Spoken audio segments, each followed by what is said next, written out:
tema es impuesto a las ganancias y naturalmente hay muchas cuestiones que se están hablando al respecto. A mi modo de ver, lo más atinado es abordar este asunto desde una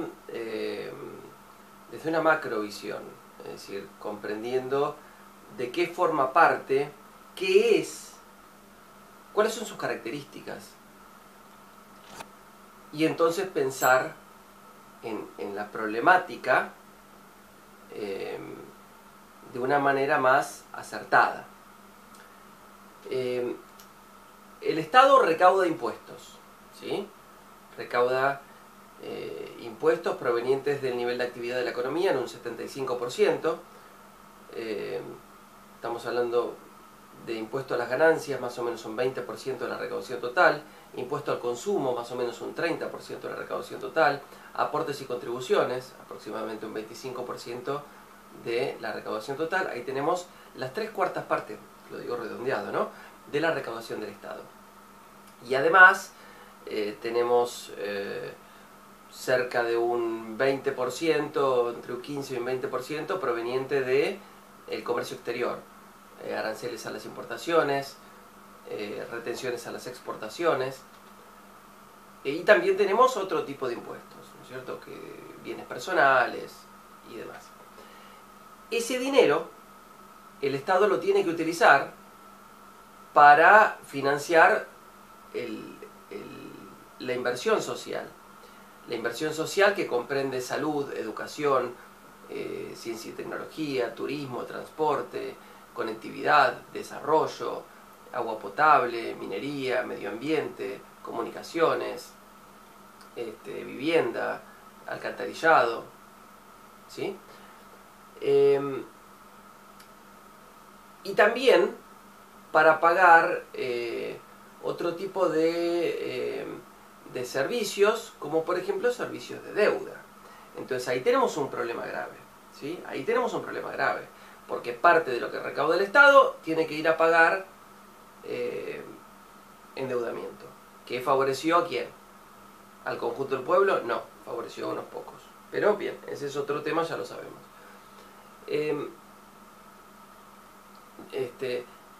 Bien, ahora, ¿cómo es, digamos, cuál es el problema? El problema del que se trata es que nosotros queremos, nosotros los que venimos pensando este tema desde hace mucho tiempo, queremos construir una estructura tributaria lo más progresiva posible. ¿Qué significa eso? Que más pague el que más tiene y que menos lo sufra el que menos tiene. Por ejemplo, el impuesto al consumo, más lo sufre el que menos tiene. Ejemplo, si están dos personas en la cola del supermercado y compran el mismo paquete de fideos, una persona que tiene un sueldo de 30.000 pesos por mes y otro que gana 300.000 pesos por mes, los dos pagan el mismo impuesto al consumo, los dos pagan el mismo IVA. ¿Alguna vez la cajera del supermercado te preguntó, señora, ¿usted gana más o menos de 80.000 pesos? Ah, porque si gana menos de 80.000 pesos por mes, entonces no le cobro el impuesto al consumo. No, lo pagamos todos. Es un impuesto regresivo. Significa que más lo sufre el que menos tiene. El impuesto a las ganancias es un impuesto progresivo, porque más paga el que más gana. Ahora, hay un problema que tiene que ver con la denominación. Impuesto a las ganancias. Algunos sectores dicen el salario no es ganancia, por lo tanto el salario no debe pagar el impuesto a las ganancias. Totalmente de acuerdo, el salario no es una ganancia. Ahora, varias cosas con esto. Por un lado, estamos hablando de un impuesto progresivo, primeramente, ¿no? Un impuesto progresivo. Entonces, si se diseña una escala porcentual acorde a cada una de las escalas de ingreso, aun si lo pagaran todos los que tienen ingresos, seguiría siendo un impuesto progresivo. O sea que desde ese lugar, bienvenido. Ahora, nosotros tenemos que hablar de ahora que subió el mínimo imponible, es decir, que más gente no paga, es decir, los menores ingresos no pagan. Ahora, respecto a los altos sueldos, una operatoria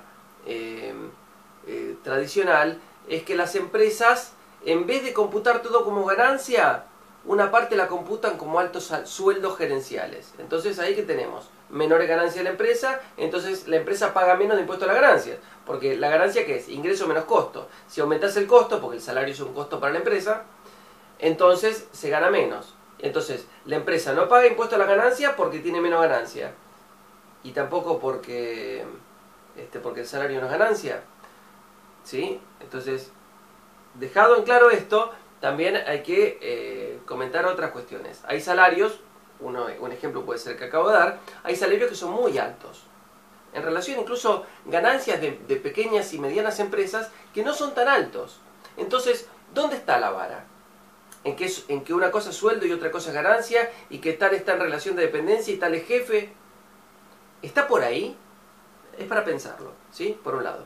Por otro lado, pensar en diseñar una estructura tributaria lo más progresiva posible significa que más recaigan en los que más tienen, en los que más ganan. ¿Y qué pasa con la evasión? Porque muchos hablan de la presión fiscal. La presión fiscal es el porcentaje de PBI que cobra el Estado, ¿sí? En Argentina más o menos está por el 33%. Los países más justos y más equitativos, los países desarrollados, tienen una presión fiscal más alta. Y los países en donde la pobreza, la iniquidad y la injusticia es mayor, tienen una presión fiscal más baja. Entonces, ¿qué habría que pensar? Y bueno, entonces conviene subirla. Ahora, ¿qué pasa? El problema es quién paga.